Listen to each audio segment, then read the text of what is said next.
tell us all the facets of the slant which can help determine a person's characteristics. So let's say, for example, somebody is having a left slant, which means the other guy is not really interested in terms of having a further conversation with you, or he's very much introvert. उनको अकेले time बिताना बहुत ज़्यादा पसंद है. They don't want to interact to that larger level कि भीड़ में बात हो, आप उनको बुलाओ बहुत ज़्यादा. They don't want that. Somebody who is very much on the straight line, those guys Straight यानी कि vertical उनकी. बिल्कुल vertical straight line. ना वो leftly है, ना वो rightly है. It's completely straight. This means they're very good in people's management. वो उतना ही बोलेंगे जितना ज़रूरी है, वैसे ही ज़रूरत में आएंगे जहाँ पे जितना उनको लग रहा है कि यहाँ पे कंट्रीब्यूशन बस इतना ही है. वो ओवर नहीं करते, या वो ऐसा फील नहीं करवाते आपको कि they not interested in your talks, but they'll keep things very, very crystal clear. They're very good in politics, very good in management. All those people who are super smart in terms of flipping their side. कि नहीं मुझे बस Diplomat? हाँ, very good diplomat, very good consultants have that kind of understanding because they really know कि एक बार जब चीज़ें ख़त्म हो गई तो ख़त्म हो गई. मेरे ख्याल से it also denotes balance ना. It also denotes to a degree of balance. It depends. फिर वहाँ पे प्रेशर क्या है, कौन से जोन ज़्यादा हैं, और भी फैक्टर होंगे. But they keep their things in that kind of a zen कि ना इंसान मुझसे डिटैच हो और ना मैं इतना अटैच हूँ कि सामने वाले को हर्ट कर जाऊँ. So let's keep things on the same table and जब तक हो जाए and then move ahead. Somebody who is rightly slanted मतलब they're too much towards you.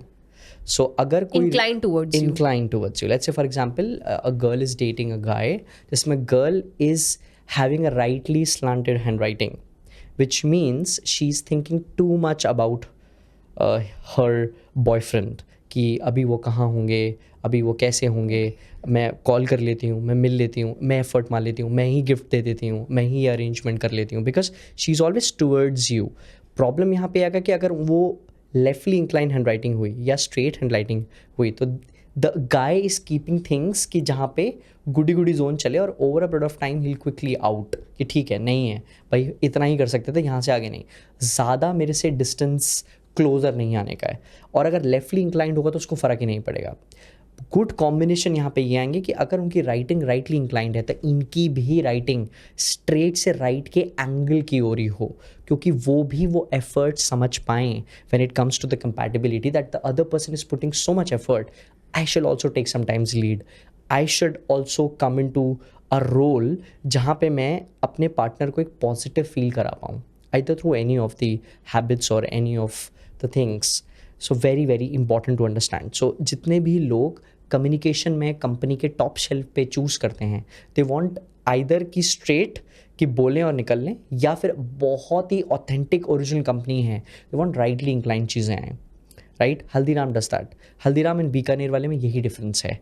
Right, Bikaner is a straight font, वो उतना ही तक रख रहे हैं जहाँ तक ज़रूरी है. Haldiram is going towards you कि खाने में क्या कमी थी, कौन सी नमकीन वर्क नहीं करी, कौन सी टेस्ट में कंज्यूमर को पसंद नहीं आया. प्रेशर से क्या पता चलता है इंसान के बारे में या कंपनी के बारे में? Okay, if somebody is putting too much pressure, अब प्रेशर का ओरिएंटेशन भी बहुत मैटर करता है. अच्छा. Right, let's say for example somebody is committing a suicide. Right, तो अब जो पेन का प्रेशर होगा वो एटमोस्ट लेवल पे होगा, बट वो टूवर्ड्स हिमसेल्फ होगा. जब कभी भी कोई भी इंसान आई क्विट लिखता है तो वो बहुत बार सर्कल आउट करता है, because the pen is with in you are trying to express it over the paper. So आप क्या आप ये सुसाइड लेटर्स की बात कर रहे हैं? या I am talking about the suicide letters. I am talking about people who are prone to depression and prone to suicidal. तो उन पे जो हैंड राइटिंग का ओरिएंटेशन होगा slanting, that will be towards downwards. कि आपने लिखा I am Nitin, Sharma is towards downwards, which means you're not feeling okay, you're feeling downward in your life. Are you getting it? जब कभी भी कोई भी इंसान ऐसी सिचुएशन में प्रेशर का यूज़ करेगा तो वो बहुत हैवी प्रेशर छोटे स्पेस में बहुत ज़्यादा इस्तेमाल करेगा. They wanted to have a bull's eye hitting there. आपकी सबसे ज़्यादा फोकस जाना चाहिए उस जगह पे कि आई क्विट. तो I quit means you're putting too much pressure there because now it's over. You're not being able to handle it. right? Yeah. तो आप वो प्रेशर सारा अपने ऊपर ले रहे हैं, तो वही आप हैंड राइटिंग में शोकेस कर रहे हैं, एग्जिबिट कर रहे हैं. So there we'll able to understand कि ये इंसान है. There are great signatures जहाँ पे आपने प्रेशर की बात करी. डोनाल्ड ट्रंप के जो सिग्नेचर है, that's heaviest pressure which you can understand. Now pressure भी बहुत ज़्यादा है एंड साइज भी बहुत एलोंगेटेड है. उनका upper half of the signature is very strong and the pressure is very strong, which means वो एक स्ट्रॉन्ग नार्सिसिस्टिक क्वालिटी के साथ आ रहे हैं. Every letter is very bigger size and very pointed with too much pressure, which means the quality of male chauvinism, very a stronger male macho feeling and very strong narcissistic quality, और मैंने बोला है तो करो, मैं कह रहा हूँ तो ऐसा, too much egoistic extreme domination आएगा वहाँ पे, क्योंकि वहाँ पे प्रेशर भी बहुत ज़्यादा है और साइज़ भी बहुत स्ट्रॉन्ग है and upper half is very strong. तो इंसान दिमाग से भी उतना ही ज़्यादा मैनिपुलेटिव हो सकता है on that aspect of it, because he knows की पावर को मैं कहाँ शोकेस करूँ so that everybody agrees to my data point. So that's a very deadly combination. And I was talking about, let's say जहाँ पे आपने pressure की बात करी, लाइक हिटलर. तो हिटलर के सिग्नेचर में क्रॉस है. The first alphabet has a cross. Even the biggest lead guitarist of all time Jimmy Hendrix, उनके सिग्नेचर में भी क्रॉस है. So anybody who do the cross in the signature, right, to a very slighter degree in an extended format, Arvind Kejriwal ji also has that, right? So that indicates कि आप बहुत pressure ले रहे हैं अपने अंदर, right. So that's one of the very important marker there. तो कभी भी जब आप अपने सिग्नेचर को क्रॉस कर रहे हैं किसी भी एंगल पे, which means you are basically cutting your body out that nobody should enter this space. आप अपनी बॉडी को एक क्रॉस सिग्नलिंग पे लेके जा रहे हैं. That's a deadliest signal which you can imagine for yourself, because the pen is so higher कि आपकी बॉडी अब ये आपको रिस्पॉन्ड दे रही है and then reflected in signature कि अभी सब ख़त्म ही करने का है. So that is a very important sign जहाँ पे प्रेशर एक्सीड हो रहा है और वो mental health wise problem create कर रहा है. Any other kind of pressure?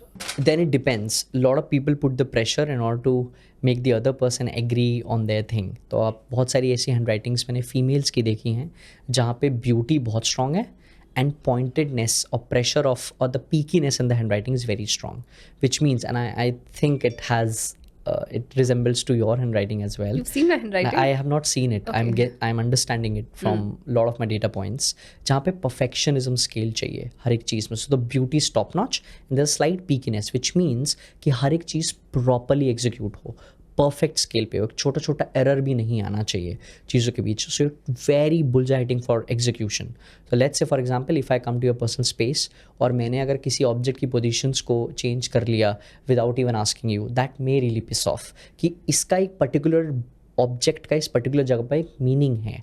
If you don't understand the meaning, don't touch it. So very particular about perfectionism, very particular about कि हर एक चीज़ पिच्ड परफेक्ट होनी चाहिए. If you enjoyed watching this content, you can watch the full in-depth video on the Body to Being podcast hosted on Shloka YouTube channel. To continue watching shorter pieces of this content, you can subscribe to Shloka Clips on YouTube. Don't forget to like this video and follow us on Spotify. Pranam.